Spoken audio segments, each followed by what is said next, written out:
এবং লোকেরা ব্যবসায়ীদের সম্পত্তি বাজেয়াপ্ত করার দাবিতে আজকে বিক্ষোভ সমাবেশে উপস্থিত এনডিএমের মাননীয় চেয়ারম্যান জননেতা বাবুরাজান, উপস্থিত প্রধান বক্তা এবং আমাদের এনডিএমের উচ্চ পরিষদের সদস্য আমাদের ভাইস চেয়ারম্যান শামসুজ্জামান চৌধুরী, অন্যান্য নেতৃবৃন্দ এনডিএমের জেলাতে আমি একটা সমাবেশ করতে চেয়েছিলাম।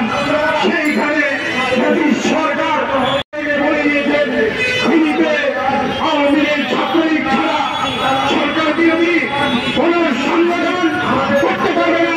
আপনার এই দুঃসাহস আপনি কোথায় বলবেন? আমি বলেছি আমার এনডিএমের চেয়ারম্যান কবি আব্দুলের নেতৃত্বে আমি ফেনী জেলায়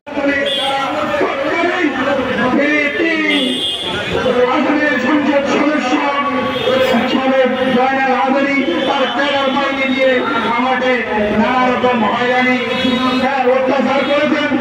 তারপরেও আমি 1 ঘন্টার জন্য আমি প্রশাসন তৎকালীন আমার যে ডিসি সাহেব ছিলেন আমি ওনাকে বলেছি আমার বাইরেও বিশেষ করার অনুষ্ঠান শেষ করতে হবে। আমি করেছি ভবিষ্যতে আগামীতে ইনশাআল্লাহ জেলায় দুর্গ গঠন করব। ছাত্র আন্দোলন যুব আন্দোলন আমরা ধন্যবাদ।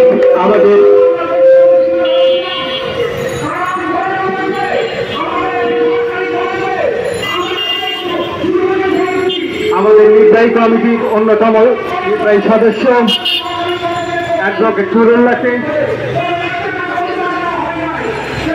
এই মুহূর্তে আমাদের মাননীয় মহাসচিব,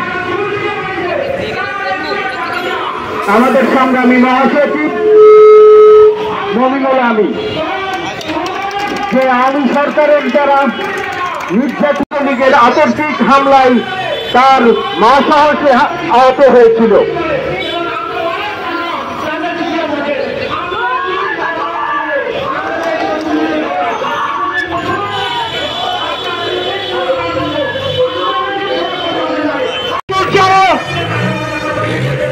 আওয়ামী প্রতিবাদে স্বৈরাচার বিরোধী আন্দোলনের অন্যতম কণ্ঠস্বর, প্রজন্মের অহংকার, এনডিএমের প্রতিষ্ঠাতা চেয়ারম্যান জননেতা ববি হাজ্জাজ।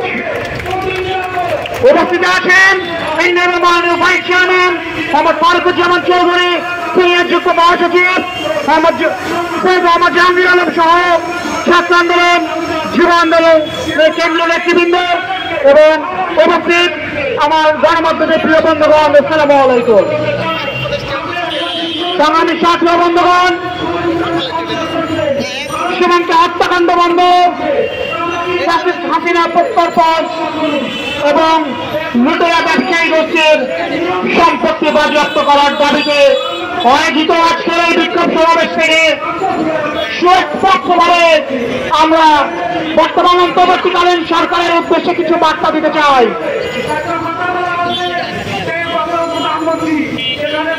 একই সাথে আমরা দেশবাসীকে জানাতে চাই, জাতীয়তাবাদী শক্তি বাংলাদেশে এখন জাগ্রত জনতার কণ্ঠস্বর।